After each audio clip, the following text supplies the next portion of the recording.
faithfully, sharing insights and interpreting top books from around the world. Hello, this is Sally with Book Insights. Today, I'm interpreting the book called The Wisdom of Wolves. The subtitle is My 25-Year Journey Observing Wolves in the Wild. And throughout history, the image of wolves has been varied. Native American nomadic tribes revered wolves as deities and used wolf imagery as warrior totems. In Christian imagery, wolves are seen as servants of the devil, and Europeans created werewolves based on elements like witchcraft, heretics, and beasts. This half-human, half-wolf image has evolved into modern times, where some people, through observing wolves, claim to have learned leadership skills and strongly promote wolf culture, as if having a wolf spirit is the key to success. So, are wolves truly brave and loyal? Or are they greedy, cunning, and ambitious? What should the true nature of wolves be? And what does a successful wolf pack look like? The author of this book, Ellie H. Ratinger, answers these questions for us. Ellie H. Ratinger is a German science writer and ecologist, as well as a renowned wolf conservation expert on both sides of the Atlantic. For 25 years, he has devoted himself to observing and researching wild wolf packs in Yellowstone National Park. Before focusing on wolf research, he was a lawyer with no background in biology. Trivial case disputes eroded his passion for the legal profession. Driven by his obsession with wolves and optimism, he applied for an internship at the Wolf Park in Indiana, USA, and whether he got hired surprisingly depended on the alpha wolf's attitude. After attending safety training and signing a waiver, he cautiously entered the wolf enclosure, beginning his first meeting with the alpha wolf. At the first meeting with Silver Treasure trotted towards him with an elegant gait, his shimmering fur glistening like rippling silk in the afternoon sun. Cat Cane. Silver Treasure's powerful hind legs crouched down, his palm-sized paws landing on Ratinger's shoulders. Then he kept licking Ratinger's face with his rough tongue, warmly giving him a wolf kiss. It wasn't explained why this captive wolf accepted him so easily. But since then, he became even more addicted to wolves. He learned to bottle feed wolf pups, became familiar with wolf behaviors, and gained more knowledge and research methods about wolves. In 1995, he came to Yellowstone National Park as a volunteer, participating in and assisting biologists with field research. Over more than 20 years of observing wolves in the wild, he saw a group of short-legged little ones stumbling out of their den and scrambling to nurse at their mother wolf. He saw the wolf pack playing and even flirting. Through scorching summers and freezing winters, he stayed with the wolves, experiencing nature's unceasing life force and vibrant vitality. In Ratinger's perception, wolves are highly intelligent and remarkably humane animals. With meticulous and sensitive observations, he wrote this book documenting the wild wolves he encountered in Yellowstone and their true personalities and lives. After publication, this book received strong endorsements from the Sunday Times and BBC Wildlife magazine, praised as an extraordinary field study and a rare visual archive of wild wolves. Chinese paleontologist and science writer Xing Lida believes this book not only shadows stereotypes about wolves, but also prompts reflection on relationships between humans, animals, and ecosystems. German natural ecologist Peter Wohlleben remarked that, after reading this book, he'd want to be reborn as a wolf in his next life. The author begins with his first encounter with wolves, unfolding stories of Yellowstone's wolf packs while exploring their social structures, relationships, and survival wisdom. That's for you. Next, I'll interpret the book's core content in two parts. First, what wolf packs exist in Yellowstone National Park? Second, what is the true daily life of wolves like? What elements define a successful wolf pack? In part one, we first follow Ratinger's footsteps to understand Yellowstone's wolf packs. Ratinger observed wolves in Yellowstone's northeastern Lamar Valley, dubbed Wolf Valley, a renowned U.S. biological reserve with lush resources, abundant deer, antelope, bison, and habitat to multiple wolf packs. Wolves are social animals. Typically, a pack consists of a breeding pair, their offspring, and occasional aunts or uncles, essentially a biological family unit. And this pair usually serves as the alpha male and female of the pack. The wolf couple. A typical pack has 5 to 11 wolves, with size influenced by territory and prey availability. Smaller packs may consist of just parents and pups. Larger packs can include aunts, uncles, siblings, grandparents, and even adopted orphans. The alpha pair holds leadership and decision-making authority in the pack, while other wolves have specialized roles. Agile chasers handle hunting, strong individuals lead through snow, and patient members care for the family. The most famous pack in Lamar Valley is the Druid Pack. The male alpha of the Druid Pack was called Number 21, named after his radio tracking collar, numbered 21. He resembled a movie star, robust, broad-chested, with dark gray fur, a short thick tail, and a dark stripe from forehead to nose. The most remarkable thing about Number 21 was that he never lost a fight in his life and never killed a defeated opponent.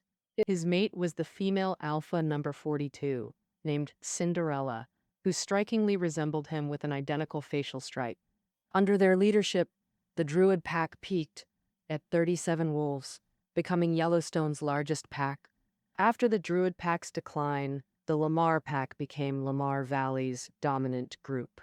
The Lamar Pack's female alpha was Six, born in 2006, whom Ratinger called the Angelina Jolie of wolf packs. National Geographic Channel once documented Six's life story. In the film, she was called 832F, Lynn Six, appearing in Lamar Valley at age 2. While finding a mate is urgent for lone female wolves, Lynn Six showed no haste. Over winter into mating season, 5 males courted her, but she rejected strong suitors and chose 2 brothers to form the Lamar Pack. This 1 female, 2 male structure is rare among wolves and not one of Six's only anomaly. Typically, males excel at hunting. Yet Six was her pack's most skilled hunter. Clearly, she held absolute leadership status. During hunts, Six would single-handedly take down elk, demonstrating hunting techniques to all pack members. Wolves typically weigh 50 kilograms, while elk they hunt reach 300 to 400 kilograms. When attacked, the massive elk fight back desperately, raising their front hooves to try and crush the intruder, and male elk even use their antlers to toss the intruder into the air. The sun's presence and plant. But Six's hunting skills are superior. She runs tightly alongside her prey, then leaps high. Suddenly twisting her head, she bites the elk's throat, killing it instantly. She once achieved the feat of killing 2 female deer alone in under 10 minutes, and is hailed as one of Yellowstone's greatest hunters. Also competing for Lamar Valley was the Molly's Pack, which at its peak had 20 black wolves and was exceptionally fierce. However, they failed in the battle for Lamar Valley and had to relocate to Pelican Valley deep in Yellowstone to establish a new territory. Pelican Valley has high elevation but fertile land, abundant water, and lush vegetation. Thus, spring and summer are a paradise for elk and bison, but in winter, Pelican Valley is bitterly cold, and elk and cows migrate with their young to Lamar Valley, forcing the Molly family to prey on male bison that stay over winter. After spending several winters in Pelican Valley, the Molly family learned how to handle this heavy prey. Prey weighing nearly a ton, larger and more dangerous than elk. They managed to hunt a bison every 5 to 7 days. Because of their battles with bison, the Molly pack became the strongest and most fearsome wolf pack in Yellowstone. Okay, so far, we've met famous wolf packs in Yellowstone. The Druid Pack, with star alpha number 21, the Lamar Pack, with top hunter 606, and the exceptionally fierce Molly Pack, all thriving for generations. What's the secret to these packs' success? And what is their real life like? This brings us to the second question. Ratinger summarizes that successful wolf packs have three pillars. The first being strong leadership. The alpha wolves are the patriarchs and matriarchs of the pack, with absolute authority and unwavering responsibility. When the pack faces danger, the alpha pair makes decisions most beneficial for the family. When conflicts arise within the pack, the alphas resolve disputes with just a glance, a stare, or a threatening growl, calming emotions and maintaining unity. In the past, researchers lacked means to observe wolves in the wild and once believed wolves only occasionally formed packs in winter to hunt large animals. Later, observing captive wolves led people to mistakenly believe wolf packs enforce a strict survival of the fittest hierarchy. Because wolves in enclosures are like prisoners, they can't leave, can't choose mates, can't hunt. So they vent frustrations on each other, forming prison-like dominance hierarchies. But in the wild, wolves don't gain leadership through violence or killing. They earn it through intelligence, emotional wisdom, and experience. In the pack's extended family, alphas lead by example, maintaining unity and stability, thus earning the pack's respect. Number 21. Patriarch of the Druid Pack. Exemplified outstanding alpha qualities. He showed remarkable courage against external threats. Ratinger personally witnessed number 21 defeating 6 invading wolves single-handedly. With his family, he was exceptionally gentle. After hunts, he'd let others eat first while resting nearby, and showed restraint even with rivals, never killing competitors. During one mating season, a male wolf challenged number 21 and approached his mate. And number 21 immediately stood up, locked eyes with the intruder, and emitted a threatening growl. Whoa! The challenger, intimidated by his presence, pitifully rolled onto his back in submission. After asserting dominance, number 21 magnanimously spared the defeated rival. These qualities earned number 21 the pack's respect and the pup's affection. In reality, excessively cruel alphas risk being rejected by the pack. Number 21's first mate was alpha female. Number 40, sister to number 42, a ruthless dictator. She first exiled her own mother and the sister, then ruled brutally. When number 40 killed number 42's pups, her cruelty shattered the pack's harmony. The next year, when she tried killing number 42's pups again, the enraged pack revolted, killed number 40, and installed number 42 as the new alpha female. Beautiful, calm, and kind-natured, she won the pack's deep affection. She adopted her cruel sister's 7 pups plus another female's offspring, then, with number 21, led the Druid pack to its golden age. In wolf packs, the female alpha's role is equally crucial. Critical decisions, when and where to hunt, hunting strategies, den locations, are made by the highest-ranking female alpha. Another book about Yellowstone wolves records an amusing incident. A Yellowstone ranger once saw number 21 attempt to lead hunts eastward 8 times, but no wolf followed. Yet when number 42 headed west, all wolves, including number 21, followed immediately. However, being alpha also means enduring immense pressure. Studies show glucocorticoids, hormones from chronic stress, accumulate in alpha wolves' feces, weakening immunity, reducing fertility, and shortening lifespans. When an alpha ages or dies unexpectedly, younger males may challenge the leader or succeed the deceased. But like humans, wolves have distinct personalities. Ambitious, conventional, or pleasure-seeking wolves who avoid leadership. Take Casanova, a lone wolf named after the 18th century Italian lover. This lupine Casanova was majestic. Black, glossy fur, golden eyes, adored by females. In February 2003, during mating season, he entered Druid territory, courting number 21's brown-furred daughter, her tail tip twitching cautiously. As Casanova persisted, she wagged her entire tail, signaling full acceptance. An intruder like him typically faces expulsion or death from the alpha. But clever Casanova knew to feign submission, first fleeing with tucked tail, saving the alpha's pride, then surrendering, arching back, and licking the alpha's muzzle. Soon, Casanova was accepted into the druid pack. He excelled at hunting, pup rearing, and repelling invaders. And after number 21 passed away, the vigorous Casanova didn't compete for the alpha position.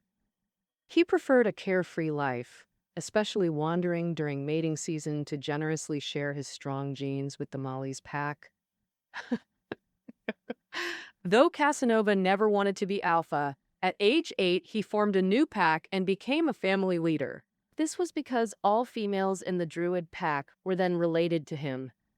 To avoid inbreeding, Casanova took his 5 nephews and joined 5 females from a nearby pack, returning to his original habitat to establish an 11-member family. Even as alpha, he still wandered during mating season. But otherwise, he managed his family well. Fortunately, Casanova fathered many pups in Yellowstone. The second pillar of successful packs is unity, cooperation, and prioritizing family interests. Wolves' physical structure isn't suited for hunting large animals. Though they have endurance and tearing jaws, their elongated snouts reduce bite force, preventing instant kills like big cats. Wolves also lack lions' claws and bears' forelimb strength to grip prey. Thus, to compensate for these limitations, wolves hunt collectively. Against large prey, wolf numbers and teamwork are crucial. Each wolf takes specialized rules: encircling, chasing, attacking, raiding her. Once witnessed 5 wolves collectively hunting and killing a doe. It was a deadly dance. The doe wasn't strong, so the wolves pursued relentlessly. Wolves flanked her, jaws targeting ribs and neck. The doe kicked one wolf down. It tumbled in snow but resumed attacking. Like leeches, the 5 wolves clung tightly, biting without release. Finally, the doe staggered and fell. 2 wolves bit her throat, while another tore her belly. The other 2 each gripped a hind leg. The doe tried shaking them off but failed. Facing prey, wolves show immense patience and tenacity. Bringing down a bison may take hours of combat. Sometimes they need to know when to retreat. Once, a wolf pack drove a powerful buck to the edge of a cliff. Then, like boxers in a ring, they kept repositioning around the prey to find optimal attack points. But after deliberation, the pack abandoned the prey and retreated to the grassland. Because if they attacked, they'd likely fall with the buck into the 20-meter-deep canyon. Obviously, it wasn't worth risking lives for such uncertain success. Given hunting's dangers, the pack is wolves' survival foundation in the wild. They deeply value family and companions. Packs raise pups collectively and risk themselves to protect the young. One April day in 2013, in a Lamar Valley cave, Lamar alpha female 6 gave birth to 4 pups. 5 days later, 16 Molly pack members suddenly stormed the valley. At that moment, the rest of the Lamar pack was away hunting. Only 6 weeks after birth and her 2-year-old daughter were there. Despite 6's desperate run, the Molly wolves closed in fast. 6 finally scrambled up steep rocks. Fighting back against 16 would mean certain death. Her motherless pups would then be killed by the Molly pack. Were starved, without milk. So 6 jumped down and bolted toward a road with tourists. The Molly wolves, fearing humans, didn't pursue.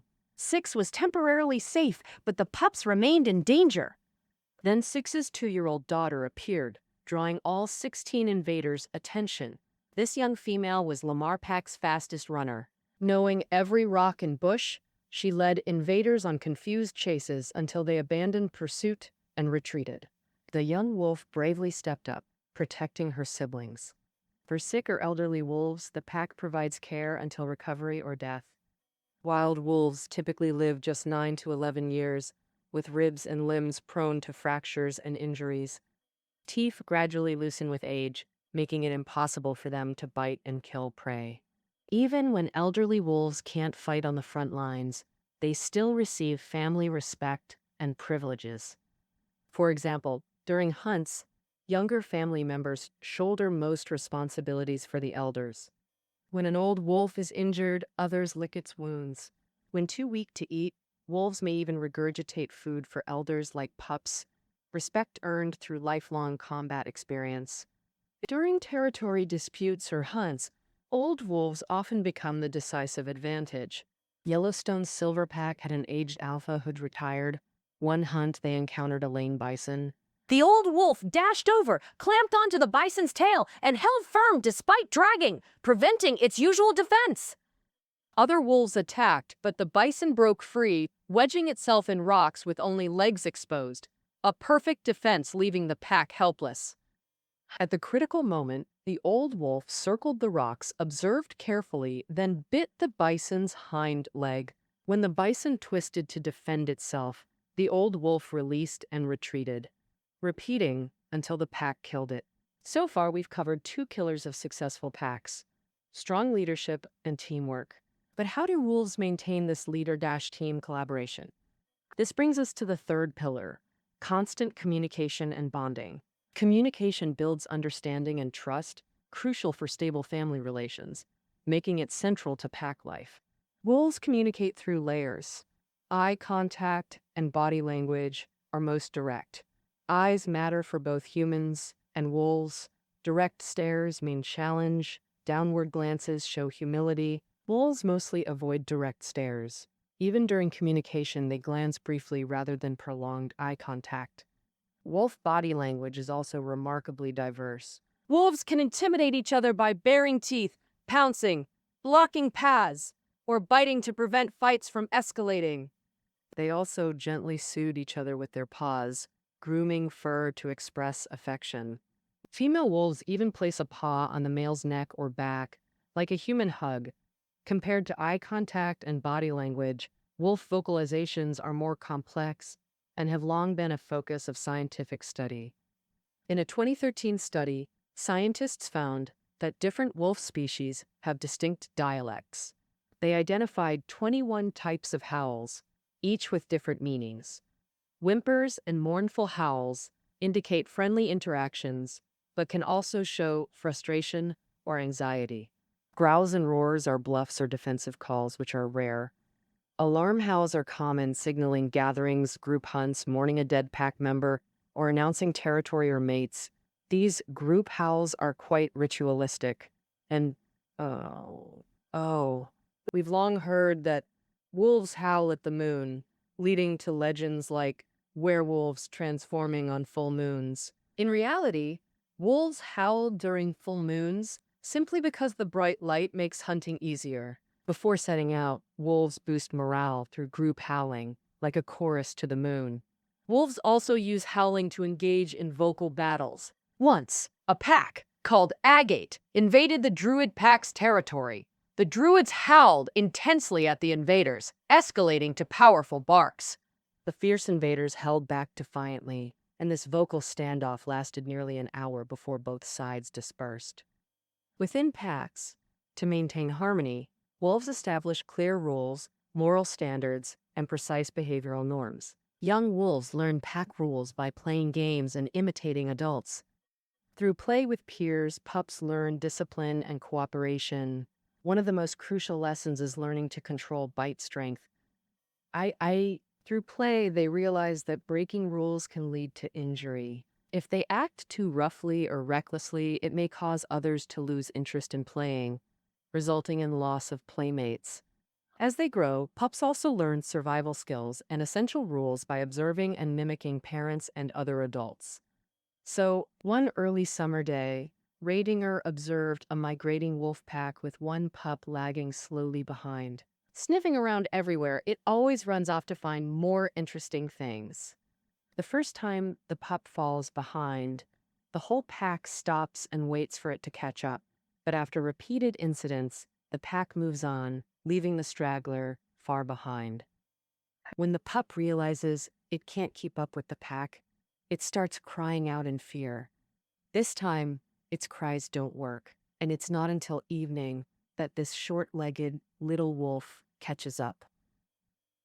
After this lesson, the pup never dares to stray from the pack casually again. Biologists believe that wolves, as a social species, will weed out those who don't follow the established rules. Those who learn and follow the pack's moral code, participating properly in the game, can survive and thrive. By this point, we've covered most of the book's main content. We've learned about Yellowstone's wolf packs, their survival and continuity, depend on the alpha's leadership, the teamwork of family members, and constant communication and integration. This is precisely the unique survival wisdom of wolf packs. Ratinger believes that although understanding of wolves has deepened over time, prejudices still exist, some seriously threatening their survival in the wild. For example, some people are filled with fear, worrying that wolves will harm humans. Ratinger points out that under normal circumstances, wild wolves do not attack humans. The probability of humans being killed or hunted by wolves is very small. In the ranking of animals causing the most human deaths, the top 3 are mosquitoes, humans, and snakes. Humans' good friend, the dog, ranks 4th, while wolves ranks 24th. In eastern Germany, people have coexisted with wild wolves for many years. Wolves are quite familiar with humans and almost never fear them. Humans and wolves often encounter each other. People frequently see wild wolves running past houses. Wolves naturally love exploring new things and are equally curious about humans. American biologist Dave Meck lived with an Arctic wolf pack on a Canadian island for many years to study them. The wolf pack not only quickly got used to this biologist, observing his every move, but also stole his underwear from the tent and rolled on his sleeping bag. A wolf pack in Canada's Banff National Park loves nothing more than stealing tourists' camping gear and destroying it. They once dug a den for raising pups just 150 meters from a campsite, where a young female wolf responsible for the pups would deliberately sneak into the campsite at least 3 times weekly, uh, um, stealing visitors' baseball pillows or backpacks as new toys. After playing, the pups would tear these items to shreds. Some bold young wolves approach cars, houses, or forest hikers out of curiosity, learning about life through experience, much like human children. Yet fear of wolves drives people to despise and seek their eradication.